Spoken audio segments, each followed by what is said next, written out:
¿Quiénes pueden practicar este método? La práctica del método Iyengar va desde los niños de muy corta edad hasta las personas muy mayores. Tengan en cuenta que nuestro maestro tiene ya más de 90 años y sigue manteniendo una práctica de asanas, de pranayamas y una vida en el yoga mucho más intensa que muchos jóvenes que en estos momentos tratan de practicar. La clave en la práctica del método Iyengar está en usar adecuadamente las secuencias según la edad y según las limitaciones del practicante. O sea que prácticamente no hay limitación de edad, la limitación la pone el estado corporal y el estado mental. Por eso he hecho mucho hincapié en todo lo que les he presentado de asesorarse con su médico de cabecera, con sus especialistas a la hora de entender las limitaciones que se tiene al abordar una práctica regular del método Iyengar. Y digo regular porque los profesores van preparados para enseñar el yoga a personas que, entre comillas, son sanas y están en un baremo de fuerza, elasticidad y movilidad medio.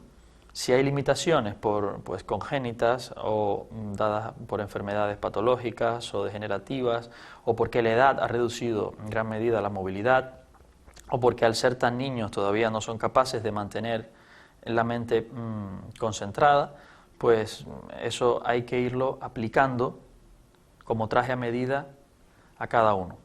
Por eso ustedes que están recibiendo esta información, que es general, porque no les conozco, ya quisiera, personalmente a cada uno, pues deben ajustar un poco la práctica a sus necesidades personales y no al revés. Uno nunca debe ajustarse a sí mismo a la secuencia de ejercicios, sino dejar que sea un profesional quien le ajuste un poco la práctica. De ahí que sea muy importante que comenten, que nos den feedback y que en los contactos y audioconferencias pues se expresen y pregunten para llevarles un poco más la práctica a la medida.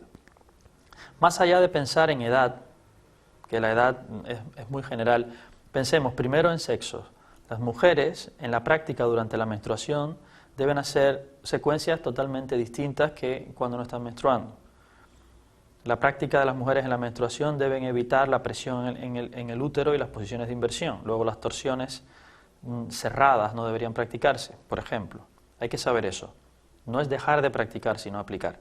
Las mujeres durante el embarazo pueden practicar, pero también tiene limitaciones, y también durante la menopausia.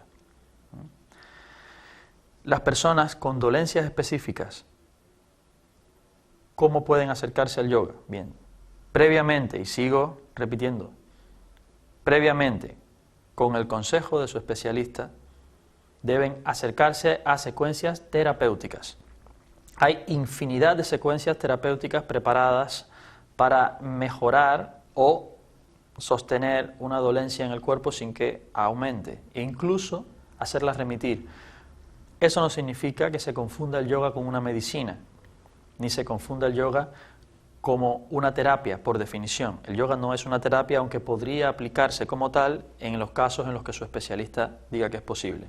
¿Con qué padecimientos normalmente se puede practicar el yoga? Pues verán, patologías ligeras o medianas de la columna vertebral, como hiperlordosis o hipersifosis, escoliosis, que no excedan ninguna de ellas en cierto grado de deformación, que eso su propio fisioterapeuta se lo diría, o su propio osteópata, o su traumatólogo.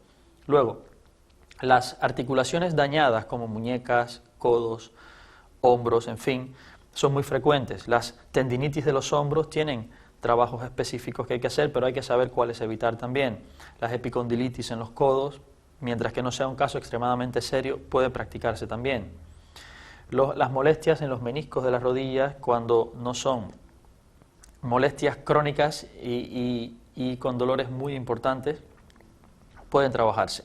Hay que evitar, aunque su padecimiento sea ligero, hay que evitar practicar con una crisis de dolor. Vean, cuando las articulaciones duelen, hay inflamaciones de tejidos, y en esos momentos cualquier cosa que se haga daña la estructura interna de la articulación y a los nervios. No se puede confundir la voluntad de práctica con tosudez. Hay que dejar de practicar en el momento de crisis de dolor y retomar otra vez con la prescripción del médico la práctica. Hay que preguntar.